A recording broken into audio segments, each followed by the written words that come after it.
Hello बच्चों, let's see the question. A conducting square frame of side A and long straight wire current I are located in the same plane as shown in the figure. A frame moves to the right with a constant velocity v. The EMF induced in the frame will be proportional to.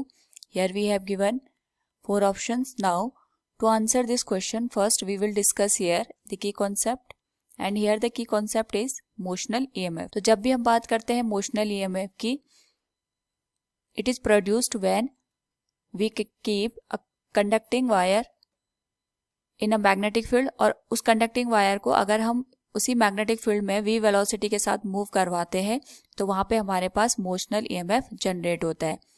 तो उस case में अगर हम बात करें, हमारे पास यहाँ पे एक करंट कैरिंग वायर गिवन है जिसमें I करंट फ्लो हो रही है, और यहाँ पे हमने एक स्क्वायर को रखा है. We can write it PQRS, इसको हम नाम दे सकते हैं. इसकी जो पूरी यहाँ पे साइड की वैल्यू दे रखी है that is given as A,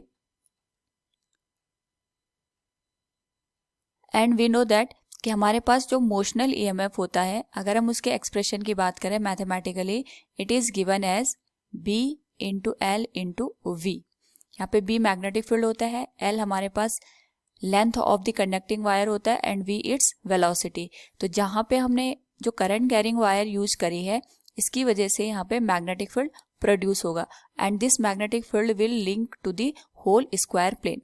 now अगर हम बात करें यहाँ पे कि जो हमारे पास EMF प्रोड्यूस होगा, it will produced along the wire PS and QR. वो केवल PS और QR में ही यहाँ पे हमारे पास प्रोड्यूस होगा, क्योंकि हम इसको इस तरीके से मूव कर रहे हैं राइट हैंड साइड डायरेक्शन में विद वेलोसिटी v.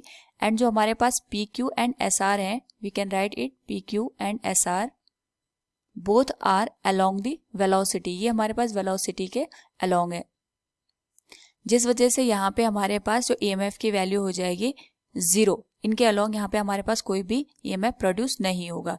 केवल जो EMF प्रोड्यूस होगा वो PS और QR में होगा. एंड हमारे पास जो PS और QR है, अगर हम यहाँ पे मैग्नेटिक फील्ड की डायरेक्शन को देखेंगे तो जो दोनों में मैग्नेटिक फील्ड है वो इन्वर्ट जाएगा, यहाँ पे भी और यहाँ पे भी. यानी जो दोनों में EMF की पोलैरिटी होगी वो सेम होगी. अगर ये प्लस बनेगा ये माइनस, तो ये भी प्लस बनेगा ये माइनस. सिमिलर जो पोलैरिटी है ये एक दूसरे के साथ ऐड होंगे, यानी जो नेट EMF बनेगा हमारे पास वो इन दोनों के सब्ट्रैक्शन से हमें देखने को मिलेगा. तो सबसे पहले अगर हम बात करें यहाँ पे magnetic field at wire PS wire पे अगर हम बात करें यहाँ पे, तो इसको हम B1 नाम दे सकते हैं. इट विल बी, क्योंकि हमें पता है इनफाइनाइट लेंथ की जो हमारे पास करंट कैरिंग वायर होती है उसके थ्रू जो मैग्नेटिक फील्ड प्रोड्यूस होता है, it is given by μ0I divided by 2 pi into distance between conduct carrying wire और जहाँ पे हमें मैग्नेटिक फील्ड निकालना है, दैट इज R डिस्टेंस.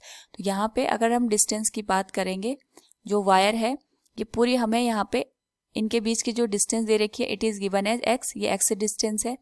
ये स्क्वायर का जो साइड है इट इज A. ये हमारे पास मिड पॉइंट से ये लाइन पास हो रही है. सो यहाँ पे हमारे पास जो डिस्टेंस बनेगी it will be A/2. So this distance we can write here, ये पूरे x में से A/2 माइनस हो जाएगा, x माइनस A/2. सिमिलरली अगर हम बात करेंगे यहाँ पे the distance between QR and given wire, इस डिस्टेंस की अगर हम बात करें, ये हो जाएगा हमारे पास x plus A/2.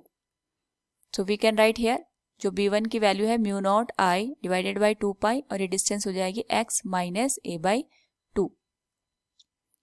Similarly magnetic field at wire QR, that is B2 μ0I divided by 2 pi, and it will B multiplied with x plus A/2. Now यहाँ पे जो नेट हमारे पास वैल्यू देखने को मिलेगी, it will B EMF equals, हमें पता है एक्सप्रेशन होता है BLV, तो B आ जाएगा B1 L into V minus B2 L into V. यहाँ पे हमने दोनों को सब्ट्रैक्ट इसलिए किया है क्योंकि हमारे पास यहाँ पे जो दोनों का मैग्नेटिक फील्ड है दोनों के लिए वो इनवर्ट डायरेक्शन में है, तो ईएमएफ की पोलैरिटी सेम होगी एज वी डिस्कस्ड अर्लियर, तो जिस वजह से हमारे पास सेम पोलैरिटी होने पे ईएमएफ एक दूसरे से सबट्रैक्ट हो जाता है। दूसरा, अगर हम बात करें यहाँ पे हमने B1 में से B2 को ही क्यों माइनस किया है, क्योंकि जो मैग्नेटिक फील्ड B1 है उसके रिस्पेक्ट में जो हमारे पास डिस्टेंस बन रही है x minus A by two, it is less than as compare to the x plus A by two. यहाँ पे डिस्टेंस जितनी कम होती है उसका मैग्नेटिक फील्ड उतना स्ट्रॉन्ग होगा, इसलिए B1 की वैल्यू B2 से यहाँ पे ज़्यादा होगी। So we can write it EMF will be equal to, जो कॉमन टर्म है उसको हम लिख लेंगे साइड में, L into V B1 minus B2। Now जो भी गिवन वैल्यूज हैं अगर हम उन्हें पुट कर दें, it will B EMF equals, जो हमारे पास साइड दे रखी है स्क्वायर की, it is A into V, B1 की वैल्यू है mu naught I divided by 2 pi x minus A by to minus mu naught I divided by 2 pi x plus A by to. तो यहाँ पे जो common term बनेंगे हम उनको बाहर लिख लेंगे, it will B EMF equals A V mu naught I divided by 2 pi and it is 1 upon x minus A by to minus 1 by x plus A by to. LCM अगर हम ले यहाँ पे, we can say EMF will be A V mu naught I divided by 2 pi. It can be written as x plus A by 2 minus x minus A by 2. So it will be x minus A by 2 will be multiplied with x plus A by 2. Now यहाँ पे हमारे पास जो x के term है वो cancel out हो जाएंगे and the value of EMF can be written as A V mu naught I divided by 2 pi A by 2 plus A by 2, ये हमारे पास होल वैल्यू A के बराबर आ जाएगी एंड ये वैल्यू अगर हम लिखना चाहें it will B 2x minus A into 2x plus A, और ये जो 2 है ये हमारा न्यूमरेटर में मल्टीप्लाई हो जाएगा। सो हमें यहाँ पे केवल प्रोपोर्शनल वैल्यू पूछी थी। अगर हम देखें ये सारे के सारे term A V mu naught I 2 pi 2 into A ये सारे कांस्टेंट टर्म है। सो जो हमारे पास यहाँ पे EMF बनेगा it will B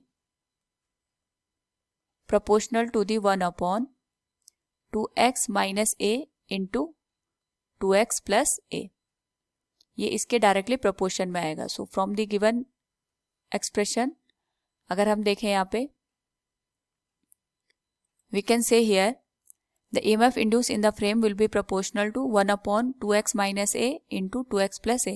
Option C will be the correct answer. Hope all you understood it. Thank you and best of luck.